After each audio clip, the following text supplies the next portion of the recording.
Okay, this is another video on Exchange 2010, Exchange Server, Microsoft Exchange Server 2010. This is for my class, and we're learning the basics, just beginners, on learning how to use Microsoft Exchange Server. So what we've got here is I've got a Windows 2008 server, R2, right? And you can go in here and go to the Exchange Management Console to take a look at that, all right? Also, I've got POP3 service working. So if you go to the services area window and you scroll down to Microsoft Exchange POP3, you'll see I've got that running. Okay, I've changed it to automatic and I've started it. Okay, and I've restarted a few times by playing with the settings. All right, so I'll open up my Exchange Management Console and talk a little bit about where the server's at right now. Okay, if I go to Client Access, I'm running POP3. And you can see when the pop-up window shows up here, let me scroll this, I'm running POP3, the service is ready, and I've got secure logon as the logon method with transport layer security connection required, so that's pretty nice. Alright, so we've got that working, and I've enabled POP3 on port 995 on my firewall device, on my network firewall device, my router. So it's allowing port 995 secure POP3 to come through.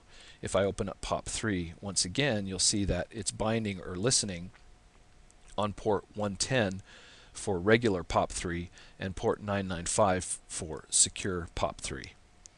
Okay, and then to test that out, I've got a Windows Live Mail account here. This is not Outlook. This is Windows Live Mail. Okay, this is separate, right? So now I'm just to explain. This is a remote desktop connection to my mail server. Okay, so a remote desktop connection to my mail server right here.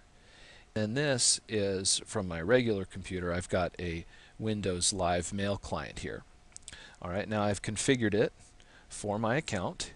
All right, and you can see that I've got PopMail working, so I can email to myself. So I'll just demonstrate that really quickly. Dan at dansgames.com, PopMail test, right? And the reason this is a PopMail test is that it's going from a regular mail client. This is not an Outlook client. This is just a regular mail client. So it's using a POP3 protocol. Okay, so and I'll just say here, pop mail test, right? And I'll hit send.